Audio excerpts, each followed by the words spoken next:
Greetings, fellow Slayers. Well, it's time to wrap things up, so let's take a look at the final episode of Buffy the Vampire Slayer Season 3, Graduation Day, Part 2. Buffy stands stunned for a few moments, then drops the knife and escapes from the rooftop just before Mayor Wilkins enters the empty apartment with a group of vampires. Devastated by the thought of losing Faith, he orders the vampires to find her. At the library that night, Xander Giles searches for information on Olvikan, knowing the mayor will transform into it. Cordelia arrives and demands what happened between Buffy and Wesley. Joss explained that Buffy has severed ties with the Watchers Council and no longer needs a Watcher, so Wesley will be leaving. Cordelia isn't happy, saying that Joss was fired, but he still hangs around like a big loser and asks why Wesley has to leave. Xander, tired of her complaining, reminds her that they're busy trying to avert a massacre and asks if she wants help with research. She agrees, but ironically laments on how she thinks Buffy is selfish. At the Crawford Street mansion, Willow watches over Angel. Delirious, he mistakes her for Buffy and confesses how much he needs and loves her. When Buffy finally returns, she sends Willow and Alice away. Angel, verifying that's actually Buffy's talking to this time, tells her he didn't want to die without seeing her first. She tells him he's not going to die, and he says that it's okay and he's ready to die. She explains that the blood of his slayer is the only thing that can save him. However, as faith is no longer an option, she is willing to let Angel drink her own blood so that he will be cured. Cherie says that if he doesn't completely drain her blood, she could still survive. He weakly refuses, but she strikes him repeatedly to bring his vampiric side, pulls his head to her throat. He drinks deeply and cures himself, pulling when Buffy loses consciousness from loss of blood. Angel rushes Buffy to the hospital, explaining that she's lost a lot of blood. The doctor questions Angel about what happened, and Angel rips off the handle to the door and tells him to just help her. The doctor assumes they've been doing drugs, but Angel stresses that's not drugs.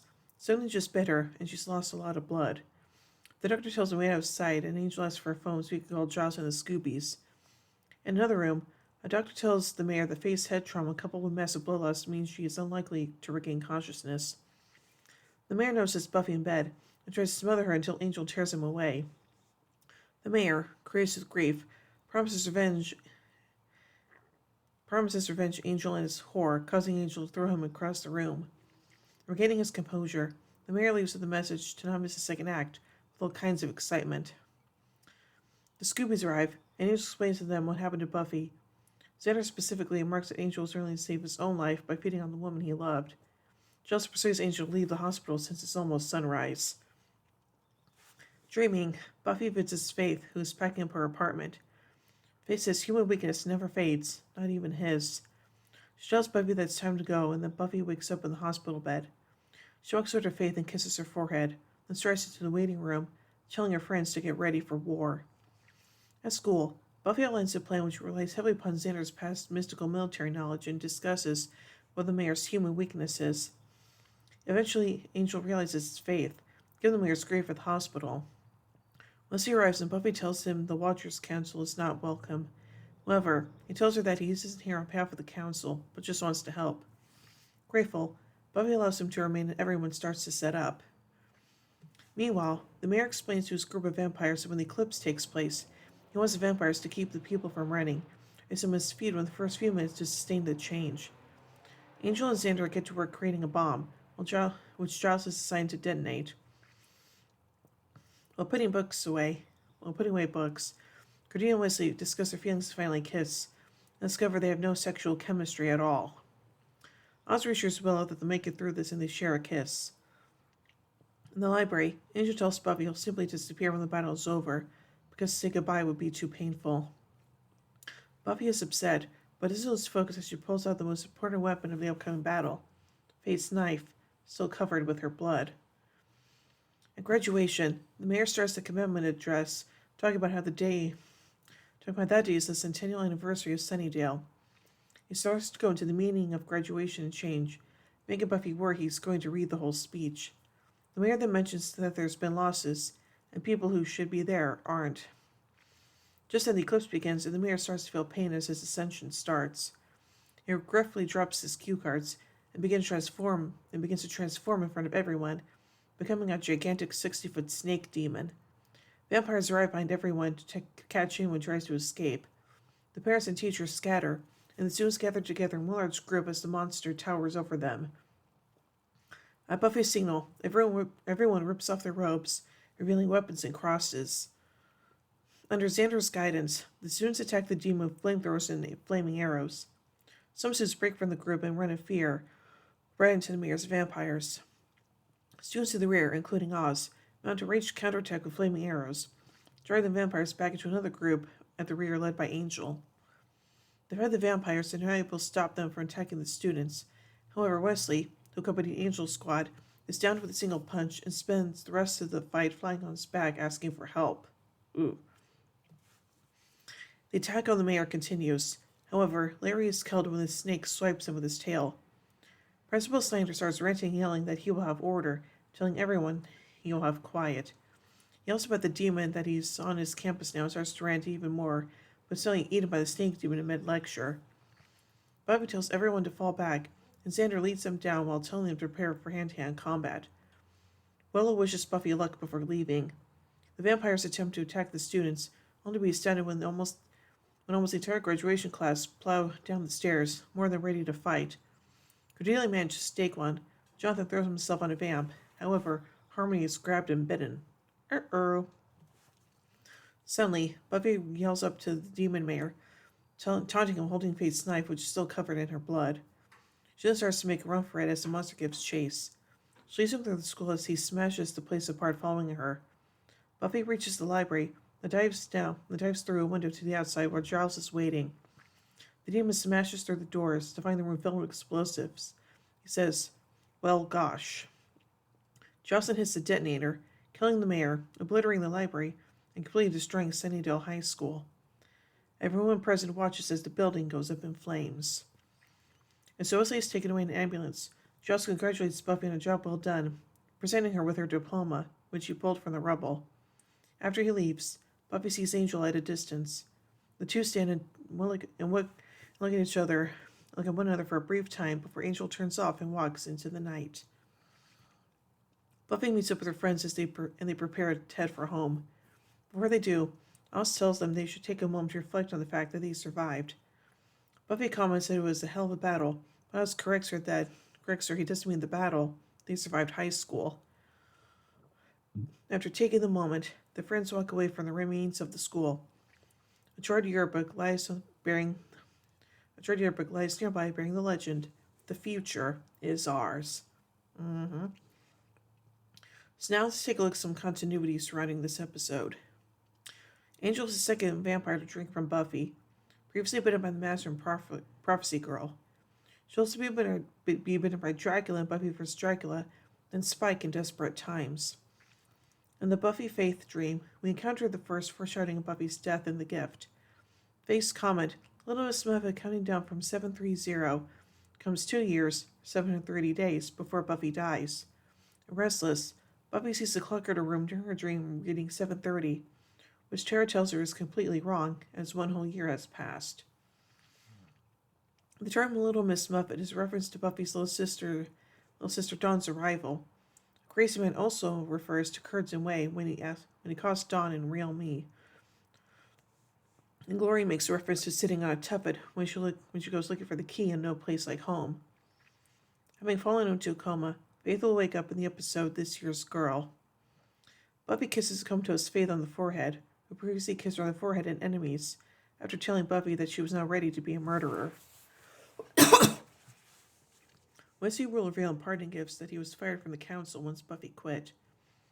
The Scoobies prepare for Wilkinson's ascension during the graduation, and discovered his plan from the books of Ascension and the prom. This is the first time Buffy creates an army to help her defeat a big bad. She is incapable of stopping on her own. She'll later do so again in Season 7, training potential slayers to help her defeat the first evil. Buffy refers to when Xander became Soldier Guy in the episode Halloween, asking him to call upon what he learned then. Xander thinks that Buffy wants to use a rocket launcher, a reference to when he used his soldier knowledge to break into a military base and steal one in Innocence. This marks the second time in a row that the principal of Sunnydale High has been eaten alive. The first, Robert Flutie, was eaten alive by a group of kids possessed by hyenas. Of his predecessor being eaten, Steiner said and that's what happens when you're soft on students. Snyder is the ninth member of the faculty to be killed in the series, after Stephen Gregory, She Mantis, Robert Flutie, Jennifer Callender, Ellen Frank, Ruth Greenlee, Carl Marin, and Stephen Platt. This episode portrays the first time that Cordelia ever does a vampire, as well as the first time that Angel and Wesley fight side by side.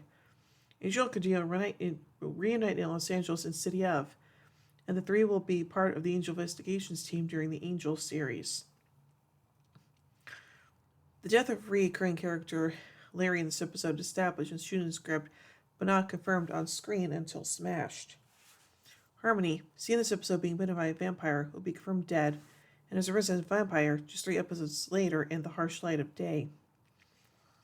This episode sees the destruction of Sunnydale High, the scene of a great deal of paranormal activities thus far in the series. The ruins will be revisited in Doomed, New Moon Rising, and the Yoko Factor, but the school itself won't be rebuilt until Lessons. Will suggested Buffy and the Harvest that one way they could get kicked out of school would be to blow up the school, which they finally do in this episode. Xander also mentioned in I Only Have Eyes for You that he liked the idea of nuking the school as the final solution. Due to his old one constitution at the time of his death, Wilkins will eventually finish restoring himself and return after about 10 years and 1 year later. Angel leaves Sunnydale, having broken up with Buffy in the prom. Angel will watch out for Buffy and Sunnydale in Pangs, but the next time they'll see each other is in I Will Remember You, when Buffy visits him in Los Angeles. The non-canon story this one time has really briefly altered so that Angel didn't leave Sunnydale, causing a chain of events in which Fred was never rescued from Pylea and Connor was never born. Buffy tells Giles, fire bad, tree pretty. Afraid she'll see again in Beer bad. She'll see the version fire pretty in Flooded. Not only does this episode mark Cordelia's final appearance at Buffy, but it's also the last time she'll see fellow Scoobies, Xander and Giles. She'll see Oz again in The Dark, Buffy and I Will Remember You, and Woman, there's no place like Plitzgrub. Or Plitzgrubber, however that's pronounced, but you know what I mean. Anyway, so now let's take a look at some production notes from this episode. About the dream sequence, Joss Whedon said, quote, I think it was Buffy's dream, but that was Faith reaching out in it. Yeah, I think there's a part of Faith that wanted to tell Buffy that. End quote. The explosion scene was filmed at 5 a.m. in Torrance, California, where the outdoor scenes had been filmed for the previous 3 years. The explosion was so huge, it woke up many of the residents, broke windows, and set off car alarms. As a result, the town refused to allow Buffy to film there again. The mutant zombie that appears at the end of each episode is wearing a black graduation cap.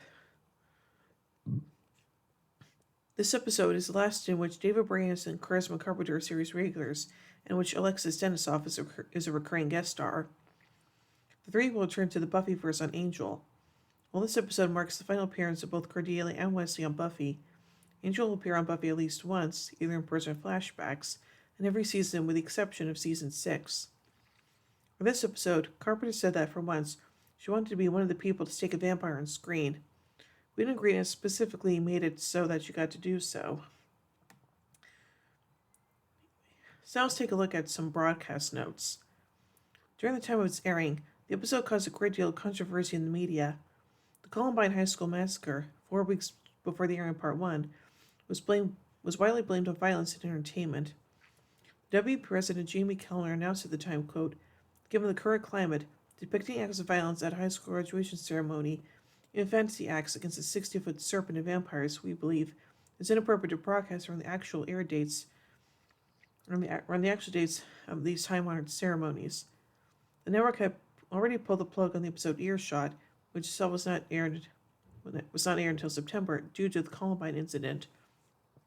Seth Green agreed the episode would seem callous and inappropriate after the Columbine shootings, but he argued, quote, the actual episode has something to do with school violence. It's a red herring in the story. Instead of focusing on the real issues and the fact that guns are so easily and readily available to kids, and the people aren't watching their kids carefully enough or monitoring the emotions of the students, they would say, oh, that guy's got a mohawk, or that guy's got a leather jacket on, and Ezra Barn Killer says a film I don't like, and Marilyn Manson scares me. So all that stuff should be put in a funeral pyre. I think that's the wrong way to go. You can have 10,000 kids watch natural born killers. Only one or two is going to go shoot people. And you can guess they had mental problems to begin with. End quote. As this episode was not delayed in Canada, many bootleg digital downloads were available. Joss Whedon stated, "Bootleg the puppy." Okay then. So now let's take a look at a pop culture reference. After being thrown across the room by Angel, Mayor Wilkins says, "Look, as somebody has been eating his spinach," referring to the cartoon character Popeye, who gained a super strength when he ate spinach. And now finally, let's take a look at a goof. The prop for the Kipper volumes had been previously used as the Dulac manuscript. So overall, as the final episode of the season, it's really darn good and definitely closes out the season in a very nice way. So yeah. So overall, I give Graduation Day Part 2 5 vampire steaks out of 5. Well, hope you enjoyed this look at Buffy the Vampire Slayer Season 3. And tune in next year as we take a look at Season 4, beginning with The Freshmen. And next month is Supernatural Summer, so next month we'll be taking a look at Supernatural Season 3.